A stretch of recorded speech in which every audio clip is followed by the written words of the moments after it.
it's Al Ewing. He's doing Immortal Thor, which has been really good on its own, just like his legit Thor story. But yes, Chad Hammer Thor. So here's the statement from Al Ewing, I guess. Or okay. Who's this? Now is this Al Ewing on our Earth or Al Ewing of 616? Well, okay, so you can tell me. Roxxon's hostile takeover of Marvel Comics is, and then scratched out are the words "the worst thing to happen to the industry in decades," and then replacing that is just what comic books needed. I was horrified, jazzed beyond words when I saw how the so-called Roxxon Entertainment Standards Committee had gutted, improved my work, methodically stripping away every iota of scratched poetry, symbolism, and metaphor. Added junk no one cares about. Ewing was forced to say in a tongue-in-cheek statement. The result is a comic that can best be described as scratched out, an act of unforgivable violence against the medium I love, and then added rollicking good time for the whole family. Scratched out is may God forgive Roxxon for I never shall, and then make mine Roxxon. Oh my god! Oh my god! So it finally came about. It's been a few months since it was announced, and it was a really funny announcement. Like Al Ewing had this whole thing. Basically, the idea is that Roxxon, which if you're not familiar, is it's what it sounds like, but also more. It's like Exxon, but also Amazon, and just like Roxxon is a stand-in for all, just like corporate capitalist, hyper-capitalist fucking cringe in Marvel Comics universe, right? So they have been for a long time. And it was announced that Roxxon was going to have, that Roxxon had bought the rights to Thor in the comic books. Because there are comic books for pretty much all the superheroes in the Marvel universe, right? There's a Spider-Man comic. There's a, X-Men comic, so on and so forth. And in this case, Minotaur, who, is the CEO of Roxxon, hooked up with Enchantress, and they decided to pull this number on Thor, like their last big comicception, exactly. So they bought the thing, and they're confusing the actual Thor as to what reality is, because they've made this comic book and he's reading it, and it's the one issue that has come out about it, like it's literally an issue called Roxxon. I'll show you. It's amazing. It's honestly brilliant. It really, really fucking was a delight to read, but also when you get to the end of it and there's a certain page that happens, it's like, oh, you motherfucker, Al Ewing, you mad bastard. I respect you, but this is really frustrating. Roxxon presents Thor. The Roxxon Age of Comics begins. Okay, you got Greg Land on art. Which, look, guys, if you're somebody that's like still of the opinion that Greg Land sucks, he doesn't suck anymore. Honestly, I think that I think he heard a lot of the criticism. I think he heard a lot of the roasting. He stopped just drawing faces to look exactly like some real person's face in a magazine or porn stars or whatever.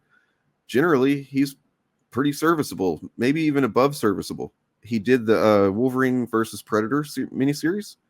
It's all pretty good, man. And he's doing this. He did this too. So anyway, this is great. You see in it, first page here is location, the Palace of Odin. Dateline, the recent past. It's written very stupid too. You know what I mean? As thou knowest, my son, I once banished thee to far Earthgard, then asterisk Earth, that thou might learn humility. But now I may reveal 'twas really a test of fealty, for God must never be humble, ever. This world was made for thee, my son, to take and to grab with thine own hands, as if it were thy big hammer. For thou, the heir to the golden realm, hath surely earned the right. The heir to the... I mean, it's so thick with fucking satire, it's amazing. Yet, one more thing do I ask of thee, for the Allfather hath raised no bums. Thou must get a haircut, my son, and a job in tech. Come on. And then Thor is like, radical. Radical. They're even co-opting radical. Dario Agger, which is the Minotaur CEO, proudly presents Roxxon presents Thor in Hate is a Color Called Green. Aye, 'tis radical indeed to return to Earthguard, asterisk. Still Earth. And much as has changed since I was called away, thanks to the good friends at Roxxon Incorporated.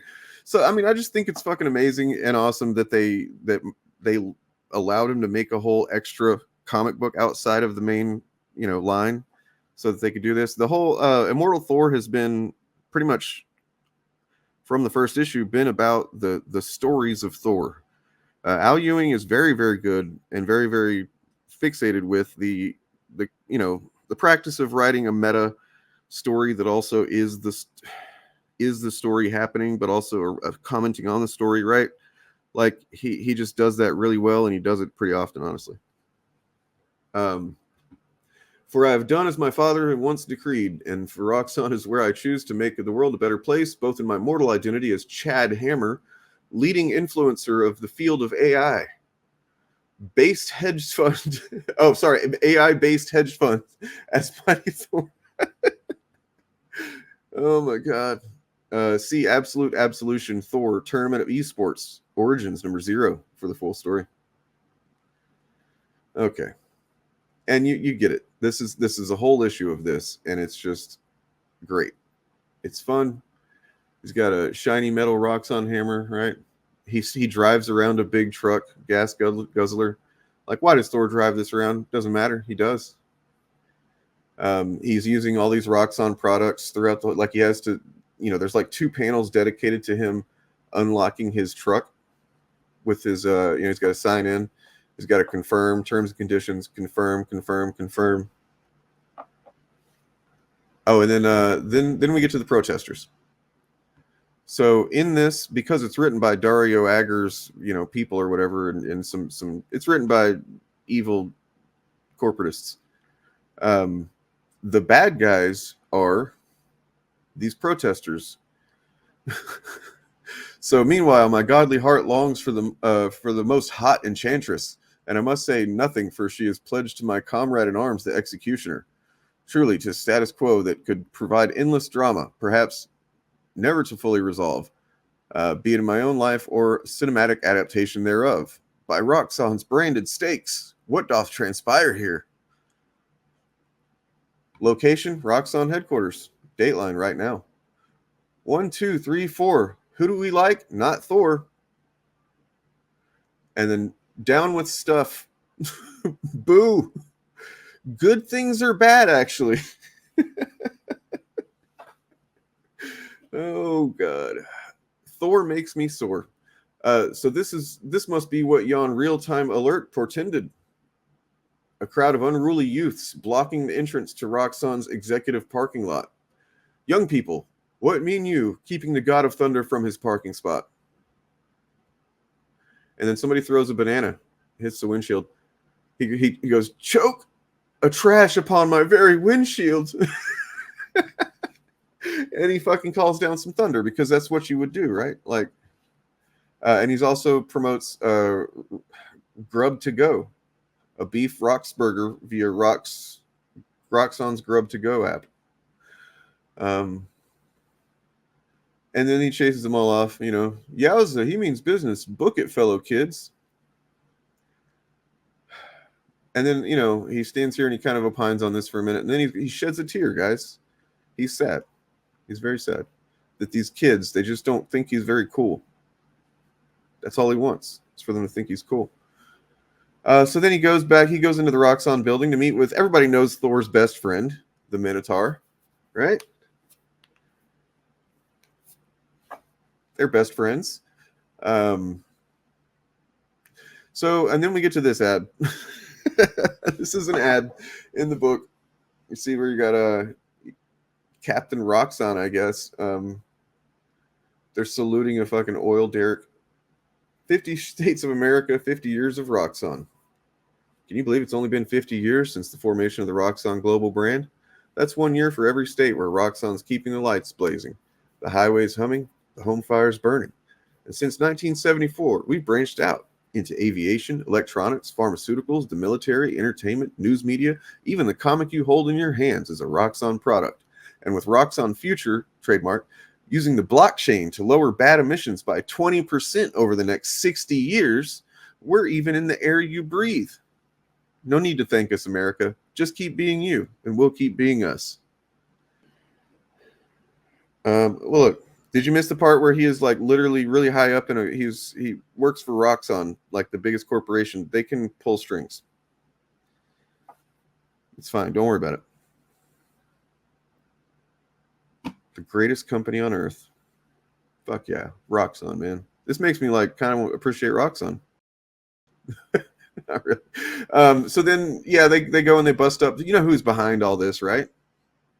They go to Earthguard, and it's Loki that's behind it all.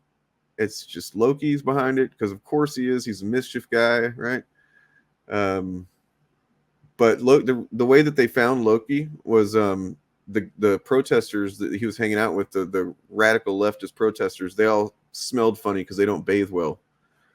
So they were able to. So Heimdall, his eyes were blind to where Loki was, but his nose wasn't. That's how they found him. Oh, and by the way, this is Loki and his his broskies 3. That's what they're called. The broskies 3. Oh my god.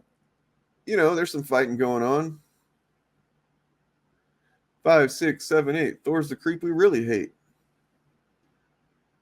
You know, Loki's just completely evil and whacked out here. You know, and then we get to this page, guys, and this fucking has. You ready? If you've been laughing this whole time, just listen. This is Minotaur. This is Dario Agger. This is what he looks like for some reason in real life, in quote unquote real life. He seems to have been damaged or changed or something. I'm not sure how this happened, but I wanted to rotate into this. So he's talking to Thor in the real life 616 now. Thor's been reading the comic book that we've been looking at this whole time. I wanted to rotate into this experience for just a moment to speak to you directly. The comic is self-parody, of course, but parody is an effective weapon in these times. A brand that takes itself seriously is mocked. A brand that mocks itself has free reign, a free pass into every consumer's head. Screenshot the cheesy advertisements, turn them into memes, make them viral, a disease that nests inside you, make them harmless. We can laugh together, can't we? We're such good friends. How could you do without us?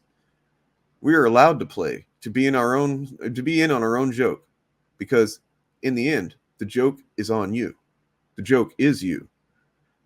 And we'll tell it until it eats you alive. I mean, like, I fucking love it, man. I loved this shit. As much as it frustrated the hell out of me to laugh my ass off throughout the whole issue and then get to this and feel like I was being, you know, insulted.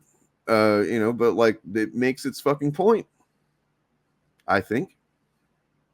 And I had to just be like, Al Ewing, you mad bastard, mad beautiful son of a bitch. You get, you know, one more page here. Controlling interest, huh? Hadn't heard of that.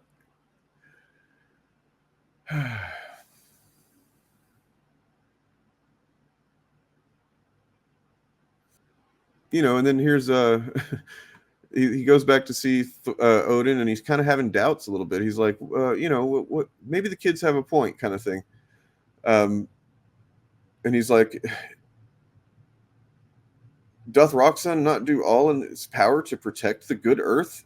Asterisk guard.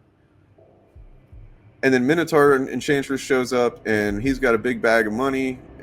And he's just like, shut up and take this money. And then Thor's like, haha, now that's the kind of green policy I like.